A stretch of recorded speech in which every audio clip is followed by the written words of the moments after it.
Direktorat Reserse Kriminal Umum Polda Gorontalo mengungkap fakta terbaru dari kasus tindak pidana kekerasan seksual terhadap anak di bawah umur. Sebanyak 8 pria telah ditetapkan sebagai tersangka, di antaranya 6 tersangka telah ditahan. Sementara 2 tersangka lainnya hanya wajib lapor karena masih berstatus pelajar.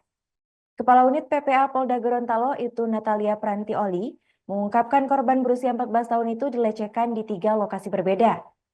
Informasi selengkapnya akan disampaikan oleh rekan kami wartawan Tribun Gorontalo yaitu Arianto Panambang. Baik rekan Arianto, silakan untuk laporan selengkapnya.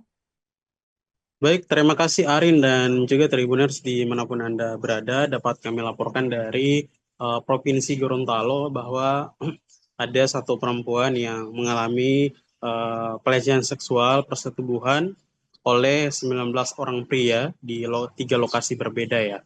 Nah, Direktorat Reserse Kriminal Umum atau Ditreskrimum Polda Gorontalo berhasil mengungkap kasus dugaan tindak pidana kekerasan seksual terhadap anak ini.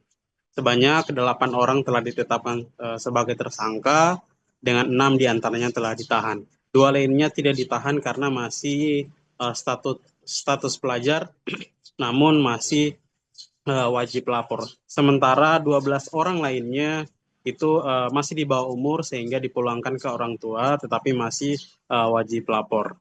Kepala Unit PPA Polda Gorontalo itu Natali Prantioli mengungkapkan terdapat 19 pria yang diduga melakukan persetubuhan dan pelecehan seksual kepada korban berusia 14 tahun secara bergantian. Kasus ini terungkap setelah orang tua korban melaporkan kejadian tersebut ke pihak kepolisian pada 24 Januari 2025 kemarin. Berdasarkan hasil penyelidikan, peristiwa memilukan ini terjadi di 3 lokasi berbeda, yaitu Kota Gorontalo dan Kabupaten Gorontalo dalam rentan waktu 18 hingga 23 Januari 2025.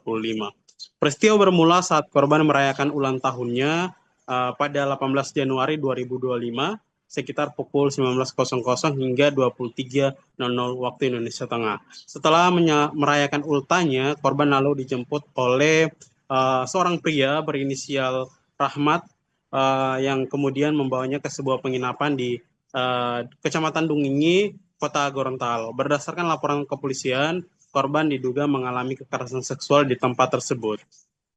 Setelah dari tempat tersebut, korban kemudian meminta tolong kepada temannya berinisial FS, namun justru kembali mengalami kejadian serupa di Limboto karena diduga dilecehkan secara bergantian oleh teman-teman dari FS seperti halnya yang dilakukan oleh teman-teman dari Rahmat itu sendiri.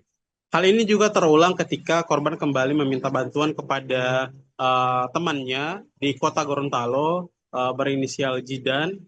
Namun hal serupa tetap terulang kembali, korban mengalami pelecehan dan kemudian persetubuhan di lokasi tersebut. Hingga 23 Januari 2025, korban akhirnya dijemput oleh pihak kepolisian untuk mendapatkan perlindungan dan pendampingan. Polda Gorontalo telah menetapkan 8 tersangka dalam kasus ini, sebanyak 6 tersangka telah ditahan dan berusia di atas 18 tahun. Sementara 12 terduga pelaku lainnya yang masih di bawah umur menunggu proses pendampingan dari Balai Pemasyarakatan Gorontalo. Itu Natali menjelaskan para tersangka dijerat dengan pasal perlindungan anak dengan ancaman 15 tahun penjara atau denda 5 miliar rupiah. Demikian, Arin, saya kembalikan ke studio. Baik, terima kasih rekan Arianto atas laporannya dan selamat melanjutkan tugas kembali. Download Tribun X sekarang, menghadirkan lokal menjadi Indonesia.